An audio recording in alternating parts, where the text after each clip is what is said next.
오늘 여러분 한 분 한 분을 주님의 이름으로 환영하고 주님의 이름으로 축복합니다.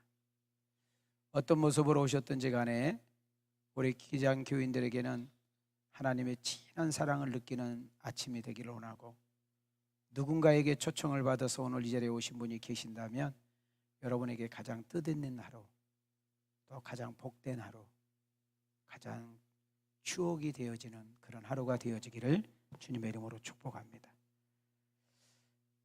여러분, 세상에 나가서 어떤 위치에 있든지, 또 여러분의 형편과 상황과 어떤 여건에 놓이든지, 때로는 심지어 내 집 안에서조차도, 때로는 내 배우자에게, 내 자녀, 내 부모에게 내가 인정받지 못한다 할지라도, 세상에 나가서 직장, 동료 모임 등등 사이에서 내 가치를 인정받지 못하고 내 능력에 비해서 훨씬 연봉이 적게 받는 그런 상황에 놓여 있을지라도 내 자신을 비하하거나 자학하지 마시고, 하나님이 나를 사랑하신다, 나를 있는 모습 그대로 나를 받아주신다, 그분이 나와 함께 하시는 인생, 그분이 나와 도와주는 인생이라면 우리는 얼마든지 한번 살아볼 수 있다.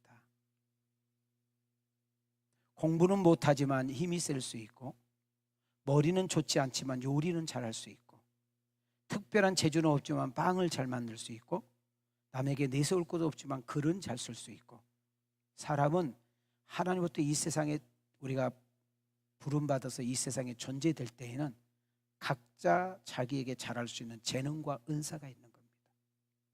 우리 부모님들은 자기의 욕구와 자기의 소망을 펼치는 자녀가 아니라 기도하면서 하나님, 내 딸에게, 내 아들에게 주신 은사가 뭔가요? 이 아이가 잘할 수 있는 것이 뭔가요? 많은 사람들에게 유익을 주고 선한 영향을 끼치며 자신이 행복할 수 있는 일이 무엇인가를 어렸을 때부터 빨리 캐치하고 깨달아서 그 방향으로 가게 할 수 있는 것이 우리 부모의 지혜인 줄 믿습니다.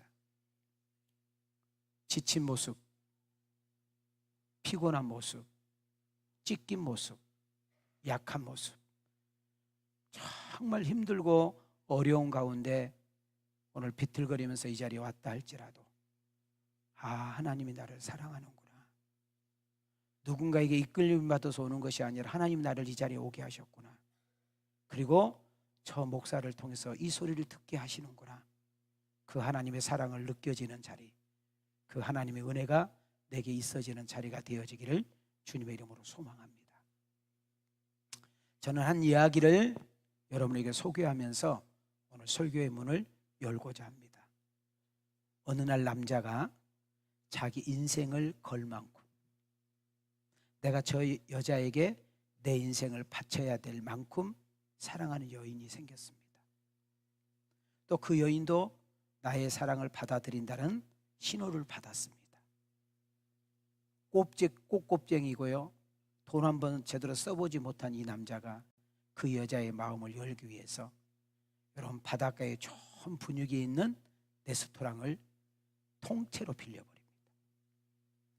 그리고 가장 좋은 요리를 준비해 놓고, 그리고 그 여인이 좋다는 음악도 미리 알고 세팅을 해 놓고, 그리고 꽃다발도 우아하게 준비하고, 그리고 알죠? 서프라이즈 반지도 딱 준비해서 이제 무르익어 갑니다.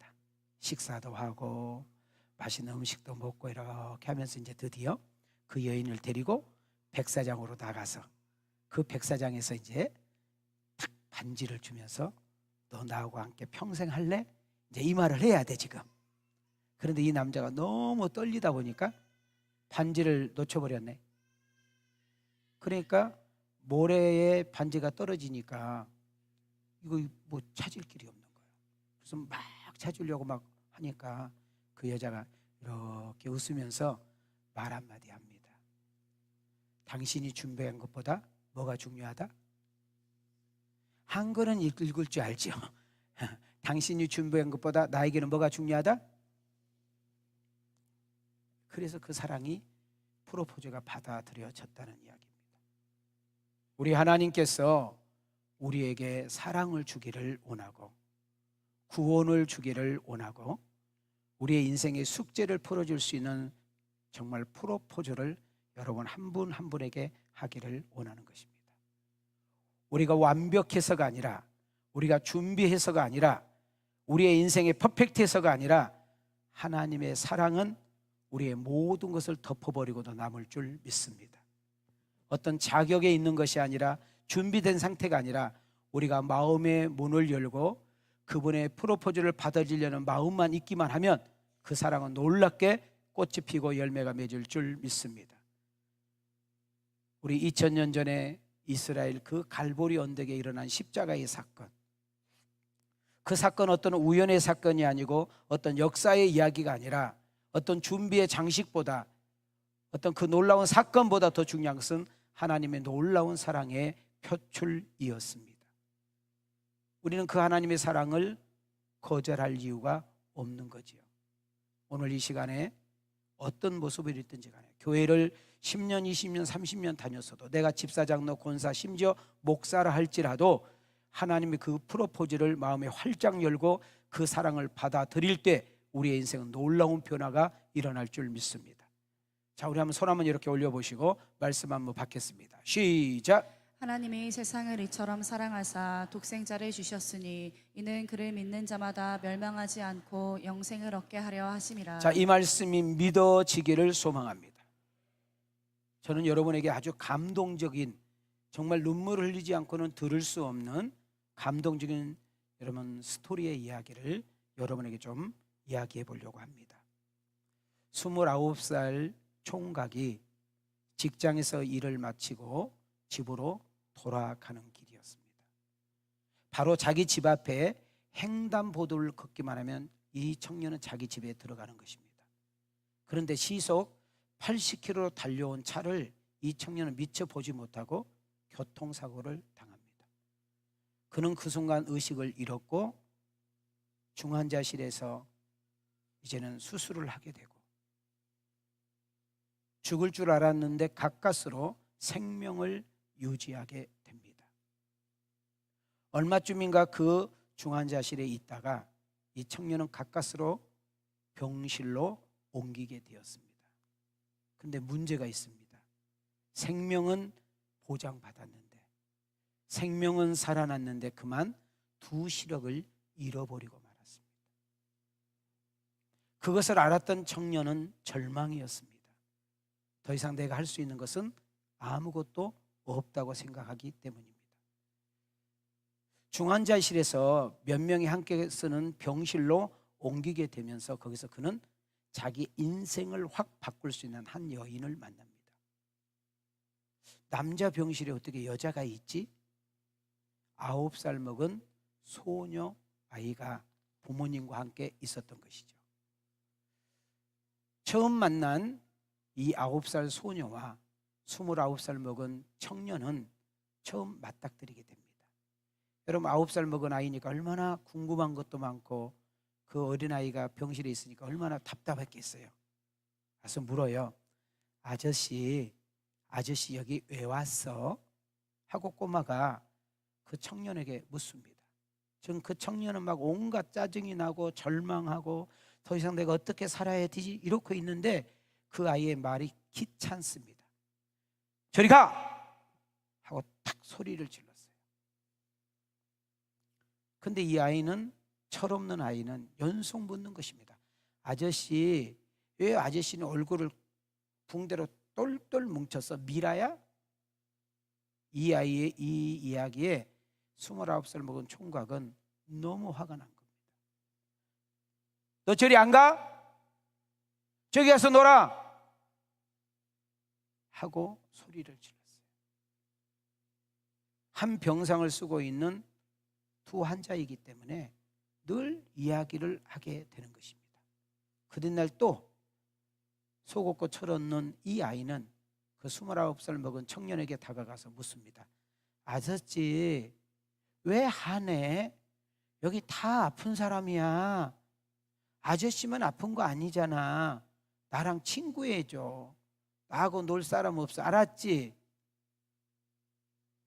이때 이 청년이, 꼬마야, 나 혼자 좀 내버려 둬. 나 너하고 놀 마음의 여유가 없어. 그랬더니 철없는 아이는 그 청년을 향해 더 다가갑니다. 나 정혜야. 오 정혜 알았지? 그러니까 나 심심해. 여기는 친구가 없잖아. 그러니까 아저씨가 나하고 놀아줘 하면서 바깥으로 나갑니다. 다음 날 이 아이는 또 그 29살 먹은 청년에게 와서 말을 겁니다. 아저씨 나 정혜. 그러니까 이 청년이 그 어린 9살 먹은 애한테 설명을 하는 거예요. 야, 정혜야, 이 아저씨가 하루아침에 두 눈이 멀어서 다 캄캄해. 내가 화가 나겠어 안 나겠어? 그래서 내가 이렇게 숨을 크게 내쉬고 있는 거야 라고 이야기를 합니다. 그때 이 정혜라는 아이가 29살 먹은 아이에게 이렇게 말했어요. 아저씨 그렇게 무서워? 그래서 숨을 크게 쉬는 거야? 우리 엄마가 그랬는데 마음이 이쁘면 병도 낫는데 내가 환자라고 생각하면 환자지만 내가 환자가 아니라고 생각하면 환자가 아니는 거래. 그리고 있지 아저씨, 그 아저씨 그 앉아있는 그 침대에 며칠 전에 언니가 있었다? 그 언니가 죽었어. 근데 그 언니는 착해가지고 하늘나라 갔대. 근데 우리 엄마가 그랬는데 그 언니는 별이 돼가지고 캄캄하고 어둡고 무서운 우리들에게 지금 밝게 비춰주고 있는 사람이 됐대. 자, 지금 무슨 말 이해가 돼요? 그 이야기를 듣고 있는 이 29살 먹은 이 청년이 절망과 낙심과 분노와 이런 것이 있었던 아이가 연속 그 정혜라는 아이가 말을 걸어주고 아저씨 나랑 놀아줘, 나랑 친구해줘. 그러니까 이 마음이 열린 거예요. 그리고 그 아이가 던져주는 그 말 한마디가 조금 마음에 열리면서 그 어두웠던 나의 마음에 빛이 이렇게 들어오기 시작했어요. 그리고 어느 순간 이 29살 먹은 청년은 그 정혜라는 9살 친구가 자기에게 찾아오기를 원했고 말 걸어주기를 원했던, 쉽게 말하면 연인 사이가 된 거예요. 보지 못했던 이 청년을 정혜가 데리고 나가서 산책도 해주고 지나가는 사람들 이야기해주고 자연 이야기도 해주는데 9살이라고 아이가 믿기지 않을 정도로 너무나 고급 용어로 너무나 설명을 잘 해주는 거예요. 29살 먹은 아이가 9살 먹은 정혜에게 물어보는 거예요. 정혜야, 너는 꿈이 뭐야? 그랬더니 이 정혜가 하는 말이 아저씨랑 결혼하는 거야. 이렇게 말했단 말이죠. 여러분, 그러니까 이 아저씨가 정혜에게 물어, 내가 그렇게 잘생겼어? 이렇게 물었더니 정혜가 하는 말이 못생겼어. 괴물 같아. 자, 그렇게 이제 친해지게 됐는데 어느 날 이 정혜와 29살 먹은 청년은 헤어질 수밖에 없는 상황이 됐습니다. 왜냐? 29살 먹은 이 청년은 더 이상 병원에서 해줄 것이 없으니까 퇴원하러 간 겁니다. 그래서 두 눈이 맹인이 된 상태에서 이제 퇴원을 하게 됩니다. 정혜라는 아이는 병원을 떠나는 그 29살 아저씨를 붙잡고 막 웁니다. 아저씨 오늘 퇴원하면 나랑 못 보는 거야? 내가 꼭 퇴원하는 날 아저씨 나한테 와야 돼. 알았지? 하고 약속을 해. 근데 29살 먹은 이 청년은 볼 수 없기 때문에 그냥 무심코 그냥 아무 생각 없이 약속을 하는 것입니다. 그리고 한 2주 정도 지났습니다. 집에 전화벨이 울려. 따르릉 따르릉. 아, 네 여보세요. 최호섭 씨세요? 최호섭 씨세요? 아, 제가 최호섭입니다. 기뻐하세요. 당신에게 눈을 줄 수 있는 사람이 생겼어요. 이렇게 빨리요? 여러분, 원래 우리가 어떤 기증을 받으면 몇 년 기다려야 되잖아요. 너무너무 감사합니다. 너무너무 감사합니다. 아주 속결로 수술을 하게 되었고 그 청년은 아무 영문도 모른 채 눈을 받게 되었습니다. 수술을 받고 3일째쯤 되었을 때 붕대를 풀면서 이 사람이 보게 되었죠. 너무 감사하잖아. 그래서 그 간호사 의사들에게 수백 번 인사를 합니다. 감사합니다. 감사합니다. 근데 이 눈을 누가 줬는가 궁금하잖아. 근데 이 눈을 누가 줬을까요? 한참 침묵이 흘렀습니다. 근데 이 청년은 그만 주저앉고 펑펑 울게 되었습니다. 왜? 자기에게 눈을 줬던 기증자가 아까 말했던 정혜였기 때문에. 9살 먹었던 정혜. 나중에 알게 보니까 이 정혜는 백혈병 말기 환자였어요.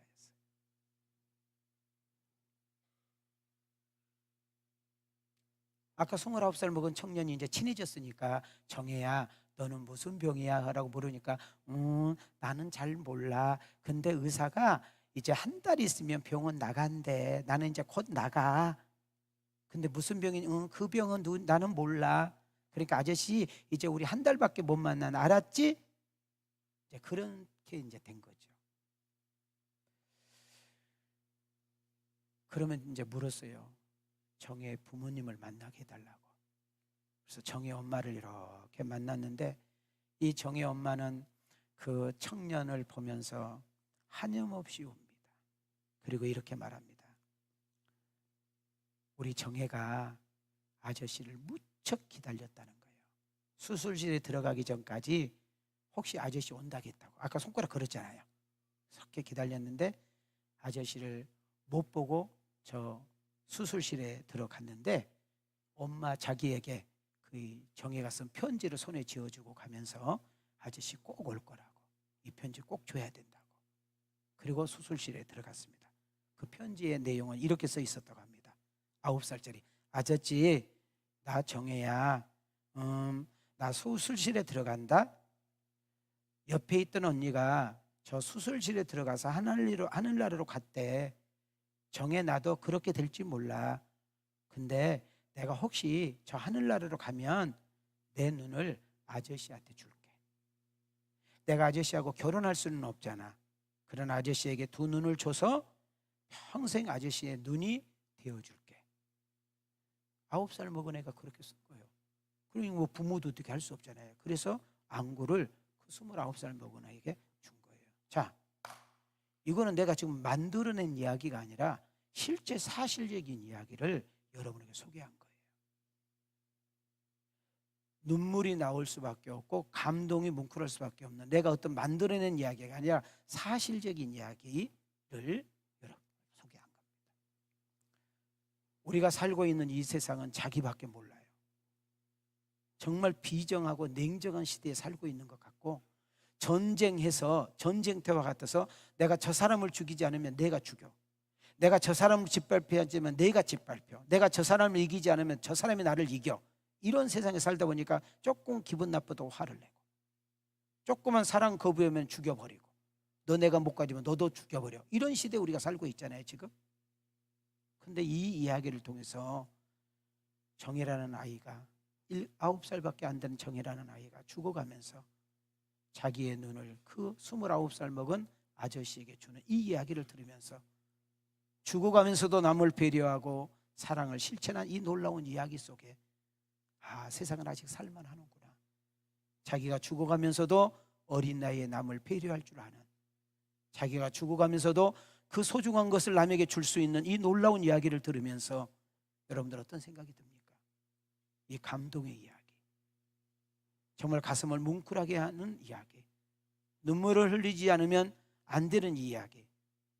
저는 설교 자리를 이런 새생명 축제를 하다 보면 정말 이 설교 자리가 궁해요. 제가 사실 책이 상당히 많은 목사입니다. 예. 제가 핸드폰 컴퓨터를 제가 할 줄 몰라요. 그래 요즘은 뭐 인터넷에 다움이라든지 네이버라든지 이런 데 보면 지식인이 이렇게 뜨잖아요. 그래서 제가 이렇게 몇몇의 선후배 지인들에게 내가 이번에 이런 프로포즈라는 주제를 가지고 설교를 좀 준비를 하고 하는데 좀 어떻게 좋은 내용 좀 없냐고. 이렇게 어떻게 보면 구걸이고 어떻게 보면 도움을 받는 거죠. 그랬더니 어떤 한 목사님이 이 내용을 보내준 거예요 저한테. 저는 제가 이 내용을 읽으면서요, 저는 솔직히 제 책상에서 울었습니다. 내가 과연 우리 교인 중에 이런 성도가 있다면, 내가 정혜같이 이런 죽음의 앞에 두고 있다면 나는 가감없이 우리 교회 누군가를 해서 줄 수 있을까? 쉬운 일은 아니잖아요. 하나님의 은혜요, 하나님의 사랑 아닐까요? 저는 정혜라는 아이와 29살 먹은 그 총각의 이 놀라운 사실적인 감동적인 스토리보다 더 소중한 사실적인 이야기, 여러분에게 반드시 들려줘야 될 사실적 이야기, 반드시 들어야 될 사실적 이야기, 정말 우리를 뭉클하게 만들고 우리의 인생을 통째로 바꿔버릴 수 있는 놀라운 사실적인 이야기를 여러분에게 잠깐 소개하려고 합니다. 우리 한번 두 손을 이렇게 들으시고, 자, 우리 옆 사람에게 이렇게 인사합시다. 하나님이 당신을 사랑하십니다. 자, 우리 뒷사람에게 이렇게 인사합시다. 하나님의 사랑을 받아들이시기를 바랍니다. 오늘 이 시간에 하나님께서 여러분 한 사람 한 사람에게 프로포즈를 하십니다. 내가 너를 사랑한대, 내가 너를 사랑하고 싶은데 너 그 사랑 받아들이겠니? 내가 너를 사랑하고 싶은데, 내가 너를 사랑하기를 원하는데, 내가 너를 조건 없이 사랑해주고 싶은데 그 사랑 받고 싶어? 라고 물을 거예요. 우리는 마음의 문을 활짝 열고 그 하나님의 프로포즈를 받아들이게 되면 하나님의 놀라운 천국과 영생의 선물이 우리에게 있을 줄 믿습니다.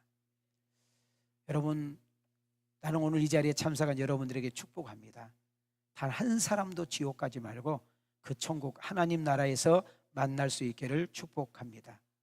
그러려면, 우리가 하나님 나라에서 만나려면 우리는 예수님을 믿어야 되고 그 예수님을 내 마음속에 영접해야 되고, 그리고 그 예수님을 내 입술로 고백해야 우리는 하나님의 자녀가 되고 하나님이 나의 아버지가 되는 줄 믿습니다. 다시 한번 기억하시길 바랍니다. 하나님은 사랑이라고 했습니다. 그 사랑이 뭘로 나타났을까요? 어느 누구 한 사람도 지옥 가거나 그 지옥에 떨어지는 것을 원하지 않습니다. 우리 김수미라는 그 탤런트 연예인, 제가 어제 저녁에 설교 준비를 하고 집에 들어갔어요. 12시가 조금 넘었습니다. 너무너무 배고픈 거예요. 지금 제가 한 7kg가 지금 빠졌어요. 이 옷이 흘렁흘렁해. 예.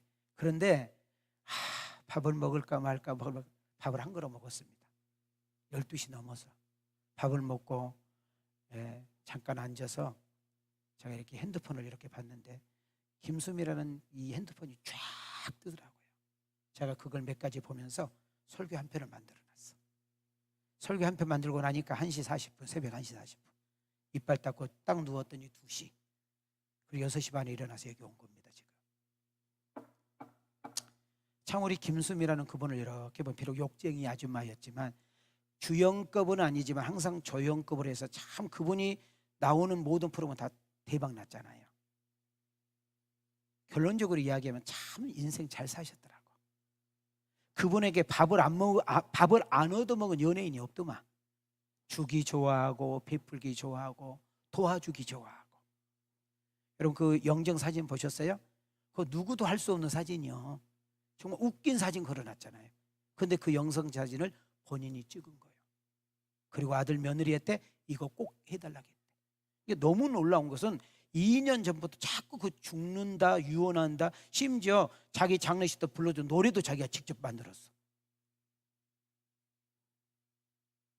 여러분 그분이 조금 그 무당기가 좀 있어가지고 예수를 믿었다가 다시 갔다가 예수를 이러다가 이 근래에 정말 하나님의 은혜로 그가요 주님을 인격적으로 만나고 예수 믿은 것이 너무너무 좋아서 많은 교회 간증도 다녔어. 내가 지금 그분 간증을 좀 들어봤거든요. 이 좋은 예수 내가 왜 이제 믿었을까요? 이 좋은 예수 내가 왜 이 나이 먹어서 내가 이 주님을 만났을까요? 여러분들 그 좋은 예수 지금 만나고 믿으세요 하고 간증을 제가 들었어요. 자, 오늘 여러분들에게 축복합니다. 그 좋은 예수님, 그 좋은 예수님의 사랑을 오늘 이 시간에서 여러분 체험하시고 그 예수님을 내 안에 모셔드리는 역사 일어나기를 축복합니다. 사람이 왜 죽을까요? 75세라는 나이가 옛날에 비하면 많이 산 거지만 지금 우리 현대로 보면 좀 아쉬운 나이잖아요. 그분이 또 어제 그저께만 해도 왕성하게 활동을 했던 분이 느닷없이 심정지로 돌아가셨으니 얼마나, 그래서 연예인들이 다 장난인 줄 알았대잖아요. 그냥 뭐잖아요, 있잖아요, 그 가짜 뉴스인 줄 알았대잖아요. 대통령보다 더 많은 조문객이 옵니다. 제가 볼 때는 국무총리부터 시작해서 아주 뭐 발이 그렇게 넓을 수가 없어. 그래서 이분 참 잘 살았구나. 본인이 죽음, 옛날 말 있죠, 정승의 개가 죽으면 조문객이 줄을 서는데 막상 정승이 죽으면 가 안 가? 근데 지금 김수미가 죽었잖아요. 그런데도 그 많은 사람들이 오는 거 보면서 참 잘 사셨다. 저는 목사의 한 사람으로서 생각을 좀 해봤습니다. 내가 앞으로 어떻게 살아야 될까? 지금 나는 어떻게 살았을까? 한번 생각해 본 거예요. 여러분, 김수미라는 분이 왜 죽었을까요? 여러분 부모님이, 여러분 형제 자녀가, 내 친구 동료 지인이 왜 죽었을까요? 우리는 솔직히 그 어려운 비밀 잘 모르지요. 어떤 사람은 사고 나서, 어떤 사람은 자연재해로, 어떤 사람은 병들어서, 어떤 사람은 느닷없이 돌아가셨지만은 성경은 정확하게 이야기합니다. 우리가 하나님으로부터 죄를 져서, 죄 때문에 우리가 죽게 되었다는 것입니다. 로마서 6장 23절에 보면 죄의 값은 뭐예요? 사망이요. 우리의 죽음의 원인은 아무리 착하고 아무리 선하고 아무리 아름답고 아무리 대단한 사람도 왜 죽느냐? 죄 때문에 죽는다, 그 말이에요.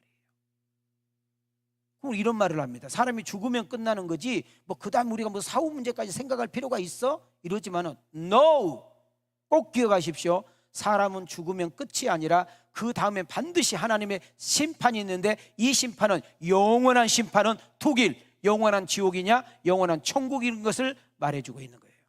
우리가 죽게 되면, 잘 봐요, 박윤민이라는 목사가 운명하셨습니다, 조금 고상한 말로 돌아가셨습니다, 이렇게 말을 할 때 내 육체와 내 영혼이 분리된 상태를 죽었다고 하는 거예요. 자, 이 육체는 흙으로 만들었기 때문에 흙으로 돌아간다고 성경이 말했잖아요. 화장을 하든 매장을 하든 흙으로 돌아가. 그러나 우리의 영혼은 말 그대로 죽지 않아요. 영원히 사는데, 이 영원한 영혼이 하나님 나라로 가느냐 영원한 지옥으로 가느냐 결정된 심판이 있다는 거예요. 히브리서 9장 23절 27절 다 같이 시작. 한 번 죽는 것은 사람에게 정해진 것이요 그 후에는 심판이 있으리니. 한 번 죽은 것은 정해졌다는 거예요. 언제 어디서 어떻게 죽느냐 비밀이지요. 여러분 인생의 열차가 어디에서 내리라 할지 우리는 아무도 모르는 것입니다. 그러나 그 열차에 내리면 영원한 세계의 심판이 기다리고 있는 것입니다. 여러분, 이 영원한 하나님의 나라 천국은 어떤 우리의 행위로, 공로로, 어떤 착함으로, 의로움으로, 명예로, 유명함으로, 지식으로, 똑똑함으로 가는 것이 아니라, 여러분 이 천국 하나님의 나라는 예수님을 믿음으로 가는 나라인 줄 믿습니다. 하나님의 프로포즈를 받아들일 때, 그 하나님의 사랑을 받아들일 때 우리의 인생이 완전히 달라지는 역사 일어날 줄 믿습니다. 저는 오늘 2부 예배 참석한 여러분들에게 축복합니다. 한 사람도 여러분의 영혼이 지옥에 떨어지지 않고 하나님 나라에서 만날 수 있는 은혜가 있기를 주의 이름으로 축원합니다. 그 하나님의 나라에 들어갈 자격은 하나님의 사랑, 프로포즈를 받아들이면 되는 줄 믿습니다. 요한복음 3장 16절을 우리 한번 다 같이 읽겠습니다. 시작. 하나님이 세상을 이처럼 사랑하사 독생자를 주셨으니 이는 그를 믿는 자마다 멸망하지 않고 영생을 얻게 하려 하심이라. 자, 여기서 중요한 단어가 세상이라는 단어입니다. 여러분 세계 5대양 6대주를 말하는 것이 아니라 여러분 한 사람 한 사람을 말하는 거예요. 자, 저 집 누구 아들이 돼? 저 집은 누가 산대? 우리 이런 말 하잖아요. 참 저 사람 멋있어, 참 저 사람 똑똑해. 그렇지, 누구의 아들이라며, 누구의 자녀라며, 누구의 남편이라며, 누구의 아내, 이런 말을 하잖아요. 그럼 다시 한번 띄워줘 봐요. 여러분이 살아야 될 이유가 있고, 여러분이 당당해야 될 이유가 있고. 자 봐요, 내가 비록 병들었지만, 연봉 많이 못 받지만, 여러분 누구에게 드러나지도 않는 회사에 다니지만, 여러분 지하실방에 살고 사글세에 살고 전세에 살고, 내가 카드를 막느니라고 정신없는 인생을 산다 할지라도, 때로는 사업을 하다가 엎어졌다 할지라도, 때로는 마이너스, 때로는 불량자라는 소리를 듣는다 할지라도 이거 하나 딱 놓치지 마셔야 돼요. 하나님이 나를 사랑한다, 하나님이 나와 함께 한다, 그런 거로 나는 살아볼 만한 가치가 있다. 오늘이라는 단어로, 지금이라는 단어로 함부로 판단하고 정죄하지 마십시오. 오늘의 부자가 내일에 가난할 수 있고, 오늘의 가난한 자가 내일에 부유한 자가 될 수 있고, 내가 지금 건강하지만 내일 모레 아무런 어려운 일을 당할 수 있고, 내가 지금 암이지만 멀쩡하게 건강하게 돌아다닐 수 있다는 사실을 기억하고, 내가 잘 될 때, 내가 잘 나갈 때, 내가 여유가 있을 때, 내가 조금 풍요로울 때 누군가를 더 섬기고, 차 한 잔 더 사고, 밥 한 번 더 사고, 누군가 조금 더 조의금 더 하고 축의금 더 할 수 있는 그런 여유로움과 넉넉함을 가지고 살아갈 수 있기를 주님의 이름으로 축복합니다. 우리의 신앙은 부모님이 신앙생활 잘한다고 내가 목사라고 해서 우리 남매가 천국 가는 것이 아니고, 내가 믿음생활 잘한다고 해서 내 남편이 천국 가는 것이 아니라, 참 하나님 희한하죠. 하나님은 각자가 하나님의 프로포즈 사랑을 받아들이기를 원하고 있는 줄 믿습니다. 내가 예수를 믿어야 하나님과 상관이 있는 것이고, 내가 예수 그리스도를 받아들여야만 하나님의 놀라운 역사가 우리 가운데 펼쳐질 줄 믿습니다. 여러분, 하나님의 사랑을 보십시오. 우리를 죄와 사망, 저주, 마귀, 심판, 지옥이라는 단어로부터 우리를 구원하기 위해서 볼 수 없는 하나님이, 우리 눈으로 볼 수 없는 하나님이, 만질 수 없는 하나님이, 여러분 볼 수 있는 하나님으로, 만질 수 있는 하나님으로, 느낄 수 있는 하나님으로 직접 사람의 몸을 입고 이 땅에 오신 사건이 예수님이 오신 사건인 줄 믿습니다. 마태복음 1장 21절입니다. 시작. 아들을 낳으리니 이름을 예수라 하라. 이는 그가 자기 백성을 그들의 죄에서 구원할 자이심이라 하니라. 하나님이신 예수님이 여러분과 나를 사랑하셔서 우리에게 속삭이기 시작합니다. 내가 너를 사랑한다. 내가 너에게 사랑을 주고 싶다. 네가 내 사랑을 받아들이기만 하면 되는데, 조건 필요 없다. 자격도 필요 없다. 내 프로포즈의 사랑을 받아들이기만 하면 되는데, 하나님의 사랑을 오늘 이 시간에 문을 열고 받아들이는 이 자체는 예수님을 나의 마음속에 영접한 사건인 줄 믿습니다. 요한복음 1장 12절과 사도행전 16장 31절을 보고 오늘 말씀을 좀 마치기를 원합니다. 시작. 영접하는 자 곧 그 이름을 믿는 자들에게는 하나님의 자녀가 되는 권세를 주셨으니 이르되 주 예수를 믿으라. 그리하면 너와 내 집이 구원을 받으리라 하고, 예수님을 내 마음속에 영접하고 그 예수님을 믿기만 하면 우리는 하나님의 자녀가 되는 은혜가 있는 줄 믿습니다. 주 예수를 믿어라. 그리하면 너와 내 집이 구원을 얻으리라. 하나님 우리를 사랑이래요. 하나님 우리를 사랑한대. 예수님을 믿기만 하면, 그 하나님의 사랑을 받아들이기만 하면 우리는 구원을 받았고 영생을 얻었다. 하나님의 사랑의 프로포즈에 받아들이기만 하면 세상 끝날 때까지 그분은 나의 친구가 되어주시고 우리의 인생의 동반자가 되어주실 줄 믿습니다. 마태복음 1장 23절에 보십시오. 보라, 처녀가 아들을 낳을 것이고 그 이름을 뭐라요? 임마누엘이라 하셨으니 이를 번역한즉 시작. 하나님이 우리와 함께 계시다 함이라. 여러분, 무서운 세상, 힘든 세상, 버거운 세상, 사건 사건이 끊임없이 일어나는 세상에 여러분 누군가 나와 함께 해준다. 어두운 캄캄한 밤에 누가 나와 함께 해준다. 먼 길을 누가 나와 동행해 준다 해도 얼마나 감사합니까? 여러분, 세상을 창조하신 하나님이, 모든 것을 아는 전지자가, 모든 걸 할 수 있는 전능자가 여러분 세상 끝날까지 나와 함께 한다. 우리는 당당하게 어깨를 딱 펴고 살아볼 만할 줄 믿습니다. 우리 모두 하나님의 프로포즈, 그 하나님의 사랑을 이 시간에 받아들이고 싶지 않습니까? 하나님이 나를 사랑한다고 손을 내밀 때 여러분 이 사랑을 받기만 하면 우리는 구원이 있고 영생이 있고 은혜가 있는 줄 믿습니다. 험악하고 힘든 세상, 변수가 많고 사건 사고가 많은 세상, 창조주 하나님, 전지전능하신 하나님이 나의 인생의 영원한 동반자로 삼아보면서 새롭게 그분과 함께 동행해 보지 않으시겠습니까? 이 하나님의 사랑의 프로포즈를 오늘 이 시간에 받아들이고 그 하나님의 사랑과 그 하나님의 은혜를 누리며 살아가는 복 있는 여러분과 내가 되어지기를 주님의 이름으로 축원합니다. 주님의 이름으로 축복합니다.